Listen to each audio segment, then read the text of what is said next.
Hello, everyone. It's Lucky here, and I hope you all are doing well. So, it's February and African American History Month. We take this time to honor historical African American figures.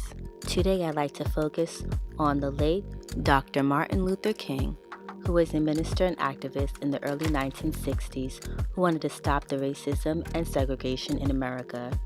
He held rallies and protests in a peaceful manner to bring awareness to the issues. One of his famous speeches is I Have a Dream, which he delivered in Washington, D.C. on August 28, 1963. One of the many points he emphasized in the speech is how the skin color of a person should not have any importance.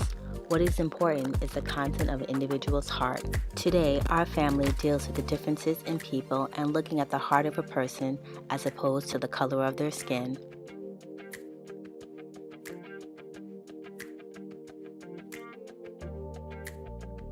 Diamond, my love, check the cupboard for that bowl. Lucky, would you mind seeing who's at the door? Of course, Mommy. Thank you, my dear.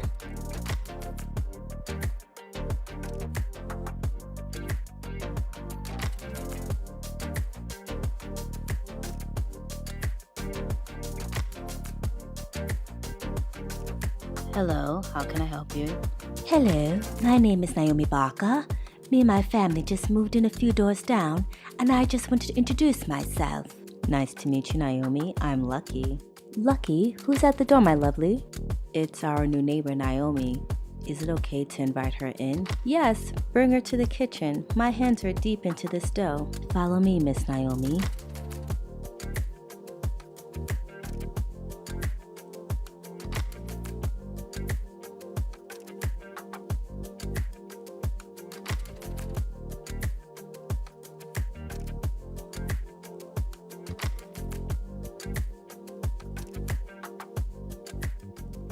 And who is this you have here?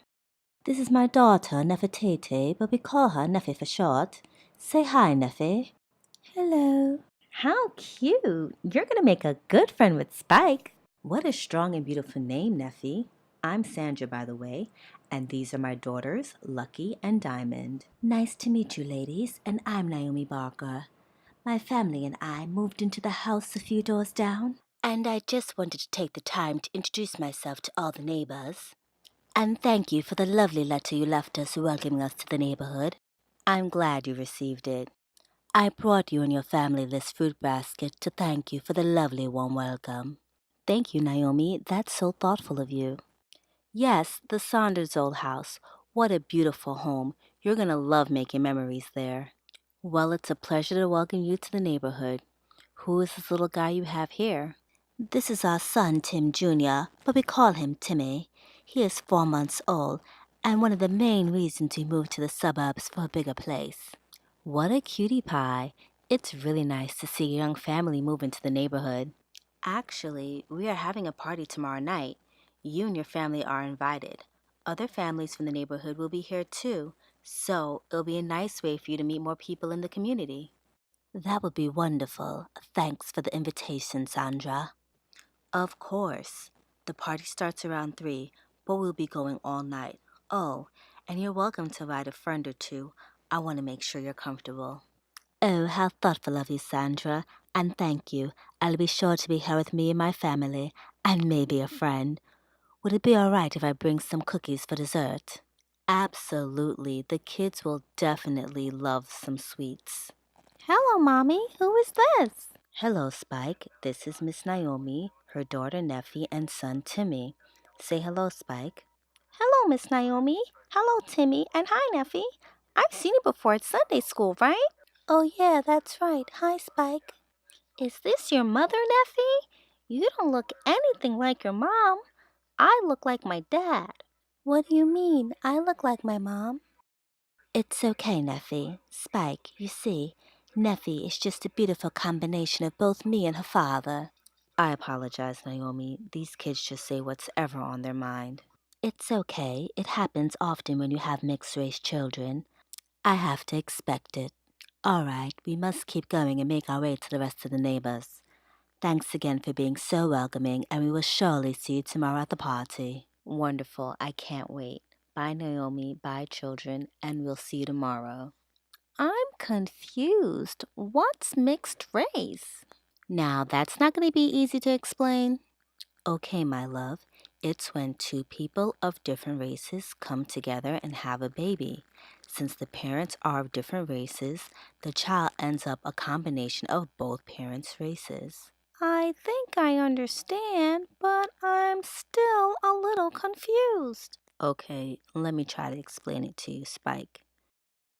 So, if the dad is black or African American, like our dad, and the mom is white or Caucasian, like Miss Kathy, the child will take a little bit of the father's brown skin and a little bit of the mother's white skin to make their own skin color. So, in the end, the child can end up with a mixture of both parents' races. Does it make sense to you now? Yeah, I think I got it. So, does that mean Neffy's dad is white? Well, we don't really know. I guess we'll find out tomorrow. Well, my children, what we do know is Naomi identifies her children as mixed race. Regardless, we will treat them with respect, love, and kindness. Of course, we love people for who they are, not because they are one particular race or another. Exactly. I'm glad I taught you children well. All right, let's get back to business. We have to feed a basement full of people by tomorrow. All hands on deck. Okay, Mommy.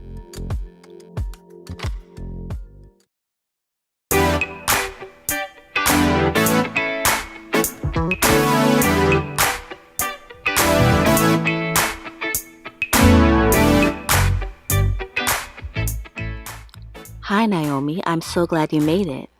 Same here, Sandra. This is Tim, my husband. So nice to meet you, Tim. This is my husband, Tony. Hello, and nice to meet you, Tim. Let me introduce you to Geo and show off my new entertainment system. Cool. I was just looking into that system. It seems like they're gonna get along. It sure does. Naomi, I want to introduce you to my best friend. This is Kathy. So nice to meet you, Kathy. This is my best friend, Amber. Thank you. It's a pleasure meeting you both. Please come in and get settled. Nephew, my love, you can go play with the other kids. Don't worry, Naomi. Diamond is with them, and Lucky is close by as well. It's good to know she's in good hands. So how long have you two been best friends? I want to say since you were about 15 or 16. That's when we both started modeling. Oh, so you two are models. It's no wonder. You both are so beautiful. Thank you, but I'm not doing as much modeling as I used to. But I'll get back into the game when the time is right. How long has your friendship been? We grew up together, so since we were children. That's so nice. You were able to raise your families together? Yes, we are so grateful for that fact. So, how did you and your husband meet? Now that there is a story. So how about you let me tell it, Amber? Yup, you two are definitely best friends. Okay, so let's hear this love story. Well, if you so insist. See, Tim was one of the photographers for a multi-day shoot we were doing in the Seychelles. I believe I was only 19 at the time. As you can see, he's a very handsome man, and all the girls were swooning all over him. Not me, though. He's a good-looking guy, but just not my type. Yes, absolutely not your type. So I noticed Tim wasn't entertaining any of the ladies' advances. He was off doing his own thing. When I paid closer attention, I realized he was in the corner reading the Bible and doing devotions.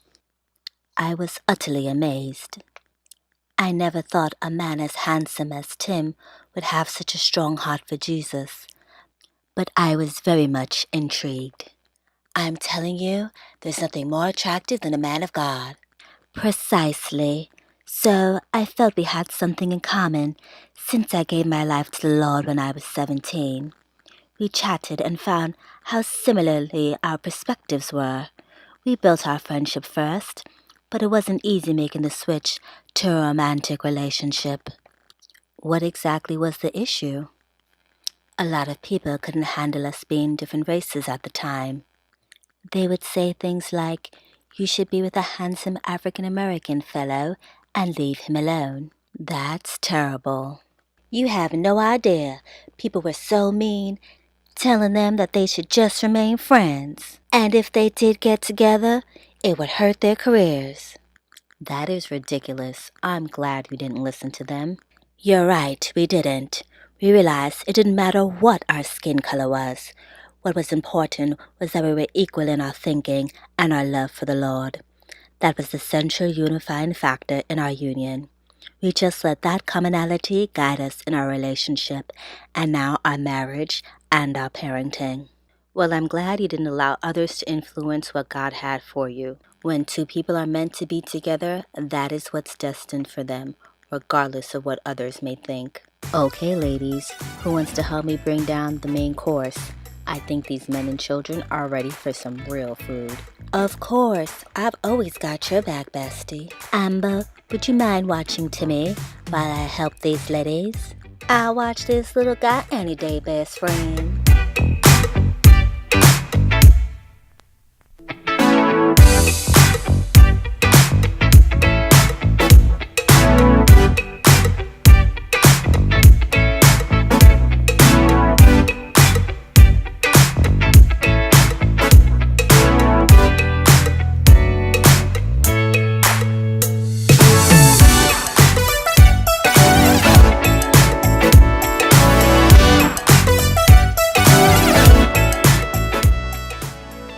But the Lord said to Samuel, "Do not consider his appearance of his height, for I have rejected him. The Lord does not look at things people look at. People look at the outward appearance, but the Lord looks at the heart." 1 Samuel chapter 16, verse 7. Do not be yoked together with unbelievers. For what do righteousness and wickedness have in common? Or what fellowship can light have with darkness? 2 Corinthians chapter 16, verse 14.